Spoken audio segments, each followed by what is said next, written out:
All right, welcome back to Turnbull Garage. So today, as promised, I have a new project. I just got dropped off, so let's just get right outside and show you guys what I got. All right, so what I picked up is a 2002 Suzuki Carry four-wheel drive. So this was a nice buy. Truck is it has an engine issue I'll go into in a minute, but the truck is actually pretty darn clean. Nice little truck, except it doesn't run. Inside, other than being a little bit dirty, it's again very nice. Driver's seat's got a bit of a tear, super common. I'll have to get that fixed.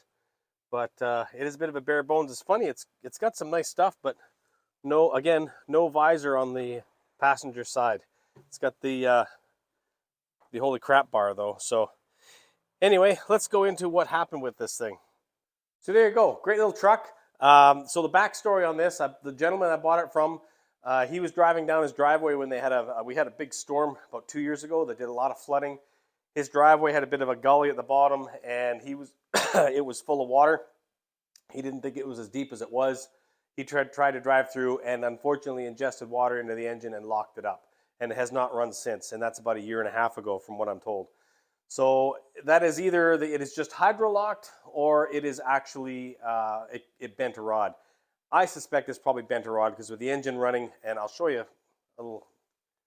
Here's a connecting rod out of another Suzuki Carry 2000. This one over revved and bent a rod like a pretzel. So these rods can bend. They're pretty malleable, so they don't just snap, they do bend. So let's just go out there, and I'm going to dig into this thing and see if we can quickly figure out maybe what's wrong with it. All right, the first thing I'm going to do is see if this thing is hydro-locked. So the engine on these is underneath the seat, and there's a little strap here that holds the seat up. You just put it around this hook, and that will hold the seat up. So the spark plugs on these are right here. There's 4 8mm bolts to get access to they're actually a coil-on plug. These are a 3-cylinder. That cover comes off, then you can get to your 3 coil packs. Each coil pack is held in with a 10mm bolt.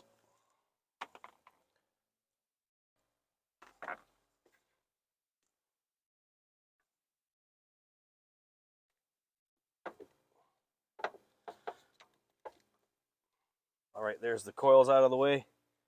Now we'll get in there with a spark plug wrench.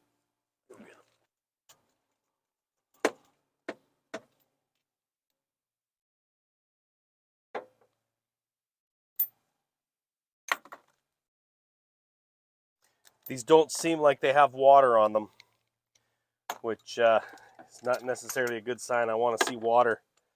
I'd love for this just to be hydro-locked, but that's highly unlikely.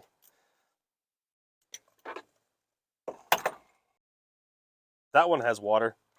All right, so I'm going to just turn the engine over, and if my life is good to me, water's going to come spraying out.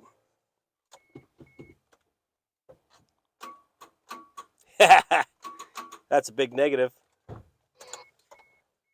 All right, so with the spark plugs out and the engine still not turning over, there's still a chance that it is hydro-locked and that the cylinders are actually just rusted. Because it sat so long, the cylinders are rusted to the piston rings. So I'm going to get under there with a breaker bar on the crank pulley and see if we could turn the engine over.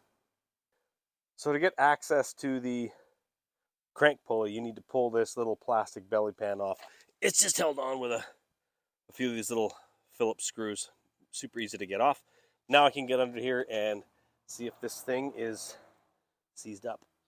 All right, so I put a ratchet on the engine, and I was able to turn it about 3/4 of the way one direction and 3/4 of the way the other direction, but there was a hard stop on each side, which tells me there is a bent rod or something wrong inside the crankcase. So this engine is coming out. Not only that, I did get some water squirting out of this cylinder here. I could hear it gurgling, so the cylinder walls could be bad. So I'm just going to have to pull this engine out, and yeah. I do have some spare connecting rods and pistons from another engine that I did, which were fine. So you know, I may have the parts other than gaskets to actually repair this thing. So we'll just have to see what it's like once you open up the engine. You just don't know. So I don't know when I'm going to be able to get to this because as you see behind me, I've got a couple of cars sitting in the garage that are, you know, taking up space. I might, if we have a good stretch of weather, be able to pull Jenny's Mustang out, pull that thing in and quickly drop the engine out and then put her Mustang back in and push the truck out of the way. They're really easy to get out, these motors, although this is a four-wheel drive, is a little bit more than the two-wheel drive. The one I did before was a two-wheel drive. So uh, failing that, I mean, this is going to be a spring project. So this is going to be the first video in a series. It could be some time before I get to the next video. Like I say, unless I've got a good stretch of weather and I can make a bit of space inside my shop here and get working on it. That's the problem when you have a couple of nice cars being stored. I don't have a stacker in here where I can put two cars stacked. So anyway, that's probably going to do it for this video. Just a real quick one to show you the new project that I got coming up here. Sorry it's not a Subaru Sandbar. I know there's a lot of Sandbar guys that are watching my videos, but for the Suzuki Carry people, hey, I got one for you. So think about subscribing and thoughts and comments down below. And thanks for watching and have yourself a great day.